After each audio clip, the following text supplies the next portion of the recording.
संविधान में दिए गए 22 भागों में से संविधान का भाग 17 अनुच्छेद 343 से 351 राजभाषा यानी सरकारी कामकाज में प्रयोग की जाने वाली ऑफिशियल लैंग्वेज से संबंधित है। भाग 17 के इन प्रावधानों को 4 अध्यायों में विभाजित किया गया है। अध्याय 1 में संघ की भाषा यानी केंद्र सरकार के ऑफिशियल लैंग्वेज की चर्चा की गई है और इस चर्चा को संविधान के अनुच्छेद 343 से 344 के अंतर्गत रखा गया है। अध्याय 2 में प्रादेशिक भाषाएं यानी राज्य सरकारों के ऑफिशियल लैंग्वेज की चर्चा की गई है और इस चर्चा को संविधान के अनुच्छेद 345 से 347 के अंतर्गत रखा गया है। अध्याय 3 सर्वोच्च न्यायालय, उच्च न्यायालय और संसद व विधानमंडलों में प्रयोग की जाने वाली ऑफिशियल लैंग्वेज की चर्चा करता है और इस चर्चा को संविधान के अनुच्छेद 348 से 349 के अंतर्गत रखा गया है। अध्याय 4 में भाषाई अल्पसंख्यकों के हितों की सुरक्षा व हिंदी भाषा के विकास के लिए विशेष निर्देश दिए गए हैं। इन निर्देशों को अनुच्छेद 350 से 351 के अंतर्गत रखा गया है। चलिए एक एक करके भाग 17 के इन चारों अध्यायों को स्पष्ट रूप से और भी विस्तार से समझते हैं। अध्याय 1 में अनुच्छेद 343 के तहत संविधान स्पष्ट रूप से कहता है कि देवनागरी लिपि में लिखी जाने वाली हिंदी केंद्र सरकार की ऑफिशियल भाषा होगी, परंतु केंद्र सरकार द्वारा आधिकारिक रूप से प्रयोग की जाने वाली संख्याओं यानी नंबर का स्वरूप देवनागरी न होकर अंतर्राष्ट्रीय होगा। अनुच्छेद 343 यह भी कहता है कि 1950 में संविधान के लागू होने से पहले अंग्रेजी का प्रयोग जिन सरकारी कामकाजों में किया जाता था, अगले 15 वर्षों यानी 1950 से 1965 तक उसी रूप में किया जाता रहेगा। लेकिन राष्ट्रपति इस दौरान उन सरकारी कामकाजों में अंग्रेजी के अतिरिक्त हिंदी भाषा का और भारतीय अंकों के अंतर्राष्ट्रीय रूप के अतिरिक्त देवनागरी रूप का प्रयोग प्राधिकृत कर सकेगा। अनुच्छेद 343 में यह भी कहा गया है कि संसद उक्त 15 वर्षों के बाद भी अंग्रेजी भाषा और अंकों के देवनागरी रूप के प्रयोग के लिए विधि बना सकता है। चलिए अब देखते हैं अनुच्छेद 344 को। अनुच्छेद 344 प्रावधान करता है कि हिंदी भाषा के अत्यधिक प्रयोग को बढ़ावा देने, अंग्रेजी भाषा के प्रयोग को सीमित करने, न्यायालयों और विधायिकाओं में प्रयोग की जाने वाली भाषा तथा अंकों के स्वरूप को निर्धारित करने तथा संघ की राजभाषा, संघ और किसी राज्य के बीच या एक राज्य और दूसरे राज्य के बीच पत्राचार की भाषा और इनके प्रयोग के संबंध में राष्ट्रपति को सिफारिशें देने के लिए राष्ट्रपति संविधान लागू होने के 5 वर्ष पश्चात व पुनः 10 वर्ष पश्चात एक आयोग गठित करेगा और यह आयोग राष्ट्रपति से अपनी सिफारिशें करने में भारत की औद्योगिक, सांस्कृतिक और वैज्ञानिक उन्नति का तथा लोक सेवाओं के संबंध में गैर हिंदी भाषी क्षेत्रों के व्यक्तियों के न्याय संगत दावों और हितों का सम्यक ध्यान रखेगा।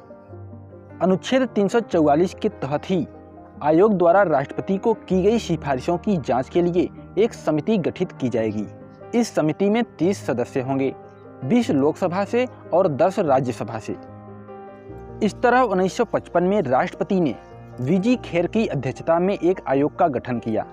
इस आयोग ने 1956 में अपनी रिपोर्ट राष्ट्रपति को प्रस्तुत की।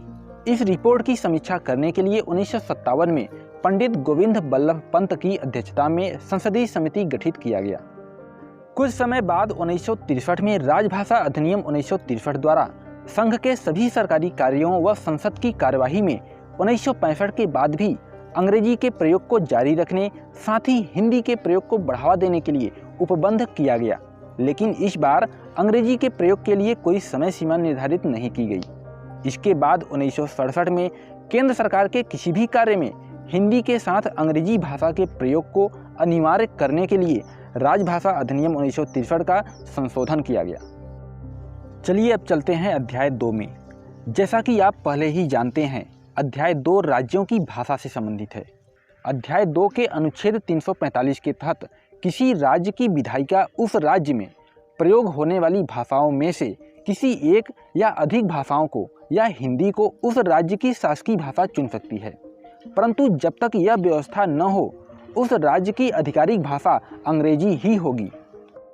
इस तरह अनुच्छेद 345 के उपबंध को अमल में लाने के लिए अधिकांश राज्यों ने अपने यहाँ के मुख्य क्षेत्रीय भाषा को अपने राज्य की आधिकारिक भाषा के रूप में स्वीकार किया।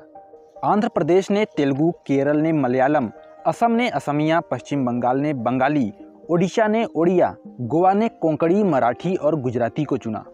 उधर 3 पूर्वोत्तर राज्यों मेघालय, अरुणाचल प्रदेश और नागालैंड ने अंग्रेजी को चुना। इधर उत्तरी राज्यों में हिमाचल प्रदेश, उत्तराखंड, उत्तर प्रदेश, बिहार, झारखंड, छत्तीसगढ़, मध्य प्रदेश, राजस्थान और हरियाणा ने हिंदी को अपने यहाँ की राजभाषा बनाया। देश के सबसे उत्तरी राज्य जम्मू एवं कश्मीर ने उर्दू को अपने यहाँ की राजभाषा बनाया। लेकिन हाल ही में जम्मू एवं कश्मीर आधिकारिक भाषा अधिनियम 2020 द्वारा केंद्र शासित प्रदेश जम्मू एवं कश्मीर ने उर्दू के साथ साथ कश्मीरी, डोंगरी, हिंदी और अंग्रेजी को अपने यहाँ की आधिकारिक भाषा के रूप में स्वीकार किया है। इसी अध्याय के अनुच्छेद 346 के तहत एक राज्य और दूसरे राज्य के बीच या किसी राज्य और संघ के बीच पत्राचार की भाषा संघ की राजभाषा अंग्रेजी ही होगी। परंतु 2 या 2 से अधिक राज्य अपने बीच पत्राचार के लिए हिंदी भाषा का प्रयोग करने के लिए करार कर सकते हैं और ऐसा ही करार राजस्थान, उत्तर प्रदेश, मध्य प्रदेश व बिहार राज्य ने किया है। चलिए अब इसी अध्याय के अनुच्छेद 347 को देखते हैं। अनुच्छेद 347 यह व्यवस्था करता है कि यदि राष्ट्रपति इस बात पर संतुष्ट हों कि किसी राज्य की जनसंख्या का पर्याप्त भाग यह चाहता है कि उसके द्वारा बोली जाने वाली भाषा राज्य द्वारा मान्यता दी जाए, तो वह ऐसी भाषा को उस राज्य में सर्वत्र या उसके किसी भाग में शासकीय प्रयोग के लिए मान्यता दे सकता है। इस उपबंध का उद्देश्य राज्य के अल्पसंख्यकों के भाषाई हितों की सुरक्षा करना है। चलिए अब बात करते हैं अध्याय 3 की। संविधान के भाग 17 का अध्याय 3 न्यायपालिका एवं विधायिका की भाषा से संबंधित है। अध्याय 3 के अनुच्छेद 348 के तहत जब तक संसद कोई दूसरी व्यवस्था न दे, सर्वोच्च न्यायालय व प्रत्येक उच्च न्यायालय की कार्यवाही, निर्णय, आज्ञा व इसके द्वारा पारित आदेश की भाषा अंग्रेजी ही होगी। हालांकि किसी राज्य का राज्यपाल राष्ट्रपति की पूर्वानुमति से हिंदी अथवा किसी राज्य की किसी अन्य राजभाषा को उच्च न्यायालय की कार्यवाही की भाषा का दर्जा दे सकता है। अनुच्छेद 348 के तहत राज्यपालों को मिली यह शक्ति उच्च न्यायालयों में क्षेत्रीय भाषाओं को बढ़ावा और भारत की राजभाषा अंग्रेजी के प्रयोग को सीमित कर सकता था। इस समस्या को बहुत पहले ही समझ लिया गया और इसे दूर करने के लिए 1963 में राजभाषा अधिनियम 1963 लाया गया।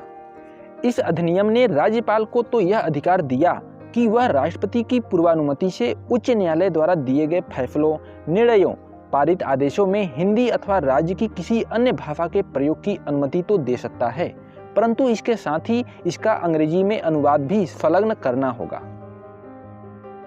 इसी तरह अनुच्छेद 348 के तहत ही जब तक संसद कोई दूसरी व्यवस्था न दे, केंद्र व राज्य स्तर पर सभी विधेयक, अधिनियम, अध्यादेश, आदेश, नियमों व उपनियमों के आधिकारिक पाठ की भाषा अंग्रेजी ही होगी। हालांकि राज्य विधानसभा भी अपने विधेयकों, अधिनियमों, अध्यादेशों, आदेशों, नियमों, व्यवस्थाओं व उपनियमों के संबंध में अंग्रेजी के अतिरिक्त किसी भी भाषा का प्रयोग निर्धारित कर सकती हैं, परंतु सभी का अंग्रेजी अनुवाद भी प्रकाशित करना होगा। अनुच्छेद 348 के तहत राज्य विधानसभाओं को मिली यह शक्ति गैर हिंदी क्षेत्रीय भाषाओं और अंग्रेजी के प्रयोग को राज्य विधानसभाओं में बढ़ावा तो दे रहा था, लेकिन भारत की राजभाषा हिंदी का प्रयोग गैर हिंदी भाषी राज्यों के विधानसभाओं में सीमित हो रहा था। इस समस्या को भी बहुत पहले ही समझ लिया गया था। राजभाषा अधिनियम 1963 इस समस्या का भी समाधान करता है। इस अधिनियम के अनुसार राष्ट्रपति के प्राधिकार से प्रकाशित कोई भी अधिनियम, अध्यादेश, आदेश, नियम व उपनियमों के हिंदी में अनुवाद आधिकारिक लेख माने जाएंगे।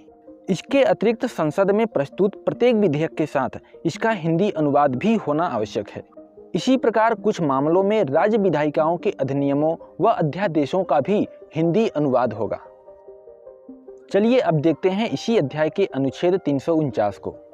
अनुच्छेद 349 कहता है कि भाषा से संबंधित कोई भी विधेयक या संशोधन संसद के किसी भी सदन में राष्ट्रपति की पूर्व मंजूरी के बिना पेश नहीं किए जाएंगे और राष्ट्रपति भी ऐसे किसी भी विधेयक को संसद में पेश किए जाने की मंजूरी अनुच्छेद 344 के तहत गठित आयोग की सिफारिश पर और संसदीय समिति के प्रतिवेदन पर विचार करने के पश्चात ही देगा, अन्यथा नहीं।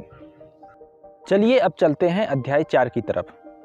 अध्याय 4 में भाषाई अल्पसंख्यकों के हितों की सुरक्षा व हिंदी भाषा के उत्थान के लिए कुछ विशेष निर्देश दिए गए हैं। इस अध्याय के अनुच्छेद 350 के तहत प्रत्येक व्यक्ति किसी व्यथा के निवारण के लिए संघ या राज्य के किसी अधिकारी या प्राधिकार को यथास्थिति संघ में या राज्य में प्रयोग होने वाली किसी भाषा में अभ्यावेदन दे सकता है। 7वें संविधान संशोधन अधिनियम 1956 द्वारा विशेष निर्देशों के तहत इसी अध्याय में 2 अनुच्छेद और भी जोड़े गए, अनुच्छेद 350 क और अनुच्छेद 350 ख।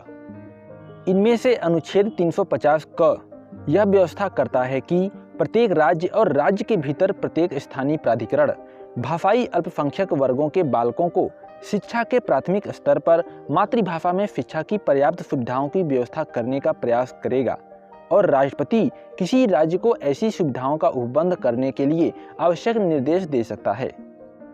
और अनुच्छेद 350 ख यह व्यवस्था करता है कि भाषाई अल्पसंख्यकों के लिए संविधान में किए गए प्रावधानों से संबंधित मामलों की जांच और उनकी रिपोर्ट के लिए राष्ट्रपति को एक विशेष अधिकारी की नियुक्ति करनी चाहिए और राष्ट्रपति को यह रिपोर्ट संसद में प्रस्तुत भी करनी चाहिए तथा संबंधित राज्य सरकारों को भी भेजनी चाहिए।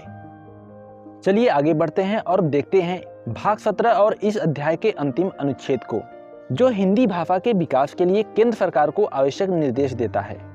अनुच्छेद 351 के अनुसार संघ का यह कर्तव्य होगा कि वह हिंदी भाषा का प्रसार बढ़ाए, उसका विकास करे, जिससे वह भारत की सामाजिक संस्कृति के सभी तत्वों की अभिव्यक्ति का माध्यम बन सके और उसकी प्रकृति में हस्तक्षेप किए बिना हिंदुस्तानी में और 8वीं अनुसूची में विनिर्दिष्ट भारत की अन्य भाषाओं में प्रयुक्त शैली और पदों को आत्मसात करते हुए और जहां आवश्यक या वांछनीय हो वहां उसके शब्द भंडार के लिए मुख्यतः संस्कृत से और गौड़तः अन्य भाषाओं से शब्द ग्रहण करते हुए उसकी समृद्धि सुनिश्चित करे। तो ये रहा संविधान के भाग 17 का संपूर्ण पाठ डिजिटल रूप में। संविधान के अन्य भागों की डिजिटल वीडियो पाने के लिए सब्सक्राइब करिए हमारे चैनल स्टडी दर्शन इंडिया को। साथ ही सब्सक्राइब बटन के बगल में घंटी भी दबा लीजिएगा, जिससे अगले भाग की वीडियो अपलोड होते ही नोटिफिकेशन सबसे पहले आपको मिले। आज का वीडियो कैसा लगा कमेंट करके जरूर बताइएगा। कुछ सुझाव देना चाहते हैं तो कमेंट में उसे भी लिख दीजिएगा। चलिए फिर मिलते हैं किसी अगले भाग के साथ, तब तक के लिए नमस्कार।